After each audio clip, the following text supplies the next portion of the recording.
मग तुम्हाला कर्जमाफी करायची होती का शेतकऱ्यांचं सिबिल खराब करून शेतकऱ्यांचं मार्केटमधलं क्रेडिट संपून टाकायचं होतं, शेतकऱ्यांची पत संपून टाकायची होती? छुपा अजेंडा सरकारने याच्या पाठीमागे केलेला आहे. 16 लाख कोटींचं केंद्र सरकारने उद्योगपतींचं कर्ज माफ केलं, तेव्हा हा निकष का नाही लावला? आत्ता शेतकऱ्यांसाठी हा निकष का लावला? आणि शेतकऱ्यांना पैसे द्यायचे असले तर तुम्ही तिजोरीत पैसा नाही असं म्हणता, तिजोरीत खणखणाट आहे असं म्हणता. मग तिजोरीत खणखणाट आहे तर पुढचे 4 वर्ष 3 वर्ष एकाही आमदारांनी पगार घेऊ नये, त्यांनी सरकारी कुठलाही खर्च त्याच्यावर आमदारांवर करू नका, मंत्र्यांवर करू नका. कशाला खर्च करता? माजी आमदारांचे पगार थांबवा ना काही काळ, कलेक्टरांनी सचिवांचे पगार थांबवा काही काळ, अर्ध्या पगारावर आणा, 25% पगारावर आणा सुपर क्लास 1 अधिकाऱ्यांना. चाललंय काय? म्हणजे तिजोरीत पैसा नाही म्हणून शेतकऱ्याला कर्जमाफी द्यायची नाही, मग 1 लाख कोटीचा शक्तीपीठ महामार्ग करण्यासाठी तुमच्याकडे पैसा आला कुठून? हाही खऱ्या अर्थानं प्रश्न आहे. कुणी शक्तीपीठ महामार्ग मागितला होता का? मोर्चा निघाला होता का? कुणी मागणी केली होती? कुणी उपोषणाला बसलं होतं? अरे जे शेतकऱ्यांनी मागितलंय ते तुम्ही द्यायला तयार नाही आणि बळजबरी शक्तीपीठ महामार्ग आमच्या मस्तकी मारताय. शक्तीपीठ महामार्गाच्या माध्यमातून 1 लाख कोटीचा तो शक्तीपीठ महामार्ग आहे, तो होईपर्यंत तो 1.5 लाख 2 लाख कोटीपर्यंत जाईल. त्याच्यात 50% रकमेवर डल्ला हाणायचा आणि ती रक्कम लोकसभेच्या निवडणुकीमध्ये निधी म्हणून वापरायची, पैसे वाटायचे. असा याच्या पाठीमागचा अजेंडा आहे सरकारमधल्या लोकांचा. हे प्रोजेक्ट काय सामान्य लोकांच्या भल्यासाठी थोडीच असतात. हे प्रोजेक्ट सत्ताधारी पक्षाच्या लोकांना फंड उभा करण्याचं एक साधन आहे, त्याच्यातनं पैसा हाणता येतो, तो कोणाच्या लक्षात येत नाही. म्हणजे सामान्य माणसाच्या खिशावर दरोडा घालण्याचं काम हे सरकार त्या ठिकाणी करत आहे. आमचं म्हणणं आहे शक्तीपीठ महामार्ग थांबवा. समृद्धी महामार्ग झाला, मुंबईला जायचं आमचं 2 तासाचं अंतर कमी झालं. 11 तास लागत होते, 9 तासात आम्ही जातो. 10 तास लागत होते, 8 तासात जातो, 7 तासात जातो. इतकंच झालं ना. शेतकऱ्यांचं एक्सपोर्ट किती वाढलं, शेतकऱ्यांच्या जमिनी गेल्या, शेतकऱ्यांचा शेतमाल किती निर्यात होतो, कोणत्या बंदरावर आमचा शेतमाल चालला? अजिबात नाही. एका बाजूला सोयाबीनमध्ये लुटायचं, कापसात लुटायचं, बोगस बियाणं मार्केटमध्ये आणायचं.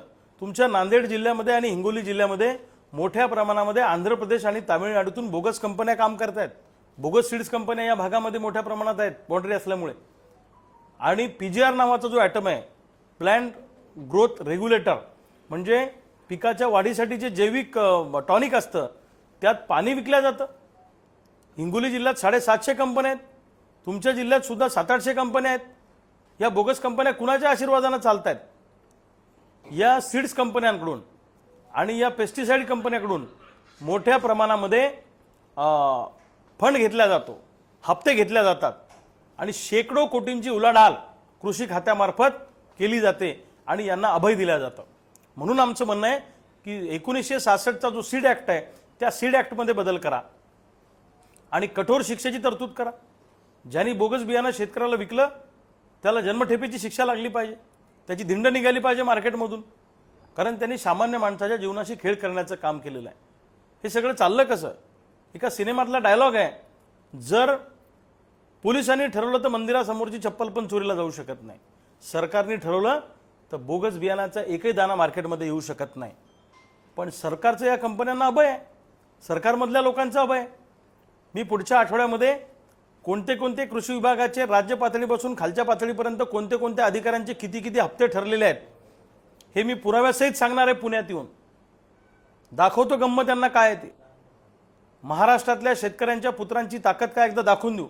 जसं दिल्लीमध्ये आमच्या जेनझींनी विद्यार्थ्यांनी हिटलरशाही करणाऱ्या केंद्र सरकारला झुकवलं, रोज रात्री 1:30-2 वाजता यांना व्हिडिओ करावे लागतात, तसं शेतकरी पुत्रांची ताकद काय असते हे आम्ही यांना दाखवून देऊ.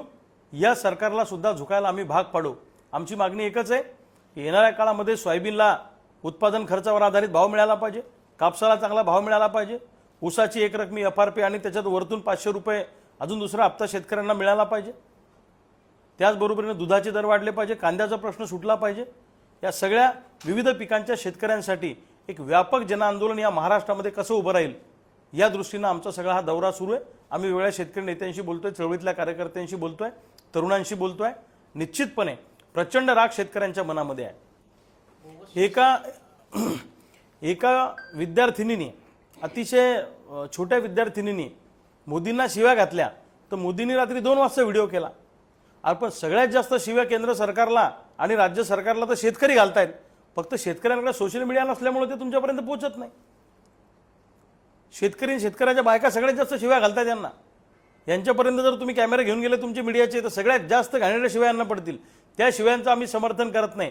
पण महाराष्ट्रातला शेतकरी आत्महत्याच्या उंबरठ्यावर आहे, अडचणीत आहे. किंबहुना रोज 10 ते 15 शेतकरी आत्महत्या करतात, पण या सरकारला जाग यायला तयार नाही. म्हणून आमचं म्हणणं आहे की आता ठोकाठोकीचं आंदोलन हाती घ्यावं लागणार आहे. यांनी बऱ्या बोल्यानं या कर्जमाफीमध्ये सुधारणा केल्या तर ठीक आहे. आम्ही काय मागतोय? ठीक आहे, आम्ही म्हणत होतो सरसकट कर्जमाफी करा. तुम्ही म्हटलं आम्ही 2 लाखापर्यंत करतो. आम्ही तेही कसं बसं आळेबळे ॲग्री केलं. पण ते तुम्ही पूर्ण करा ना.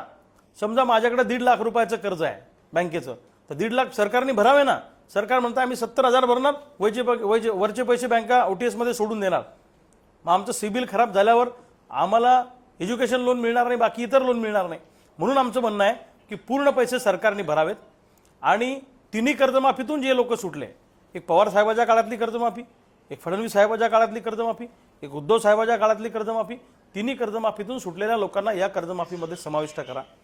ITR भरणारे जे शेतकरी आहेत त्या शेतकऱ्यांना सुद्धा कर्जमाफीचा लाभ द्या.